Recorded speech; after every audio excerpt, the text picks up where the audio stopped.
Bienvenidos amigos de Noticias 22, hoy vuelvo al centro histórico de la Ciudad de México para visitar y conocer de cerca una de las grandes obras de la arquitectura civil que nos heredó la Nueva España. Un recinto que durante exactamente 450 años ha formado parte y ha sido testigo de la historia de la educación en nuestro país. Hoy nos adentraremos en el Colegio de San Ildefonso. Acompáñenme. Después de la conquista armada de México, arribaron las comunidades religiosas a nuestro territorio, un episodio de evangelización denominado por Robert Ricard como la conquista espiritual. Evangelizar en el contexto de traer la religión cristiana a estas tierras y evangelizar también en el contexto de traer una cultura diferente a estas tierras. 1573 fue el año en el que la Compañía de Jesús o jesuitas fundaron este colegio en el antes llamado barrio de Cuepopan. La institución fue un referente de la época y fungía como un seminario. Aquí mismo recibieron los estudiantes de la congregación. Ellos buscaron educar, a diferencia de otras congregaciones, a la élite social, que eran los que a mediano y a largo plazo administrarían o gobernarían a la Nueva España.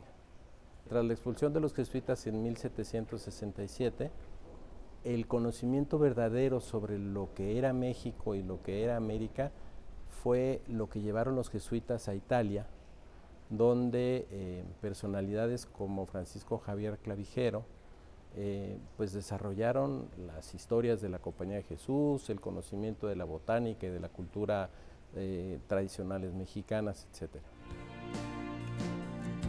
Originalmente este coloso se construyó a 3 niveles y en 3 núcleos de estilo barroco. El primero es el bloque del patio chico, el segundo el patio de pasantes y el tercero el patio grande. Todo lo que pasaba en el centro de México repercutía en el colegio, dada su cercanía con la Plaza de la Constitución y el poder. Los usos del espacio de este recinto fueron cambiando con el devenir del tiempo. Fue colegio, pero también fue una caballeriza en tiempos de la invasión estadounidense. Cuando llegan los franceses a México, también se convierte en resguardo militar del ejército francés durante un tiempo. Maximiliano reconoce la herencia educativa que tiene el lugar y recupera San Ildefonso como un colegio imperial para la medicina y las leyes. Muchos años más tarde, en 1968, también funcionaría como cuartel militar en el episodio más oscuro para el estudiantado mexicano. La Ley Orgánica de Instrucción Pública en tiempos de Juárez propició el surgimiento de la Escuela Nacional Preparatoria, fundada por Gavino Barreda, el rostro impreso que aún se puede ver en las columnas del recinto.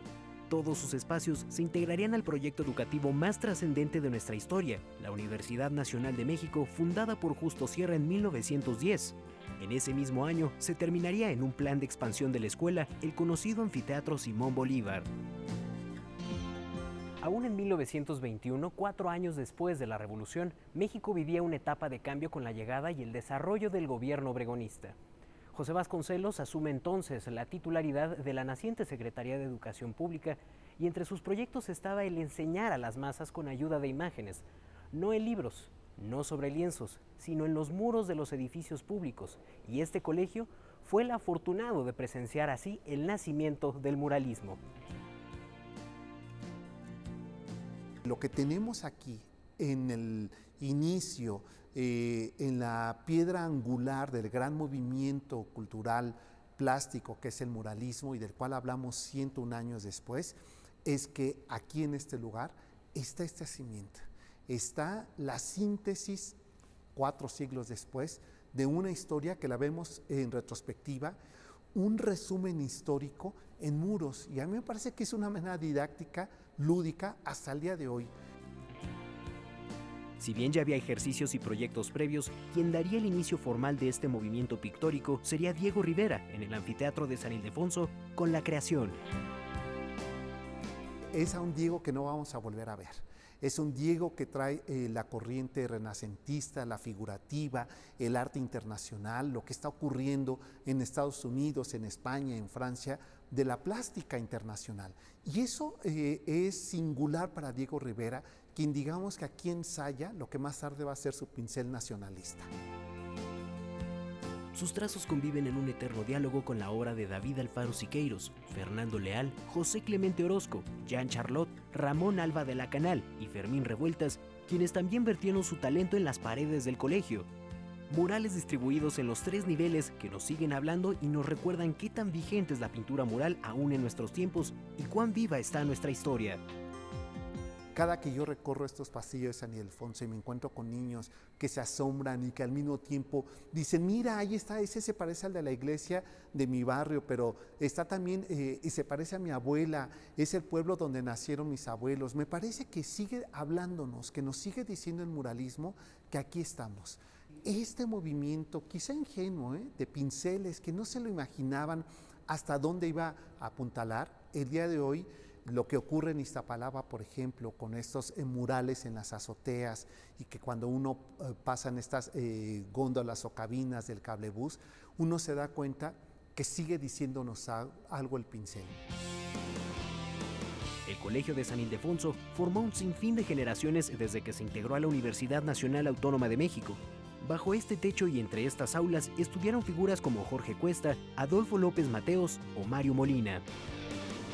Cuando se forman las generaciones literarias del siglo XX, tú descubres que son alumnos que se convirtieron en maestros, que se convirtieron en figuras de la literatura. En esa etapa de entre los 20 y los 30 hay una generación de propuestas literarias que te incluyen a Octavio Barreda, a Gilberto Owen, a Javier Villaurrutia, a Jaime Torres Bodet, a Salvador Novo, a Julio Torri. Quizá el personaje más celebrado de todos es Octavio Paz. Sus cenizas descansan en el colegio que le vio crecer y es resguardado junto con los restos de Marillo C. Tramini en un memorial con una urna diseñada por Vicente Rojo. Cuando vivió su vida en San Ildefonso, siendo un joven de 17 años, que tomaba el tranvía para venir desde Biscuac a tomar clases al centro, tuvo la posibilidad aquí de encontrar que su maestro de literatura se llamaba Carlos Pellicer, tuvo la posibilidad de encontrar que tuvo compañeros de escuela que después fueron sus compañeros de letras. ¿Qué es lo que ata a Paz con San Ildefonso? Su identidad con el centro histórico. ¿Qué es lo que ata a San Ildefonso con Octavio Paz?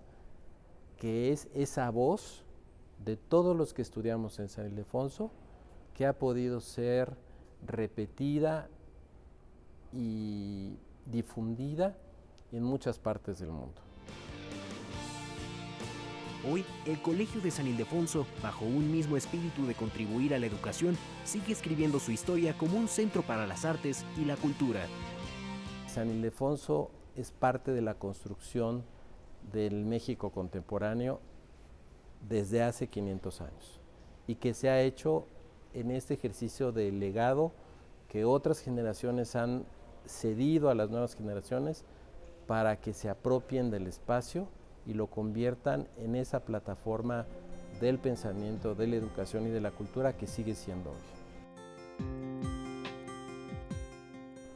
El Colegio de San Ildefonso abre los martes de 10 a 8 y de miércoles a domingo de 10 a 6. No dejen pasar la oportunidad y visiten este gran tesoro en el corazón de México. Con imágenes de Juan Carlos Valencia y Francisco Hidalgo, reportó para Noticias 22 Rodrigo Peredo. Devuelvo los micrófonos al estudio.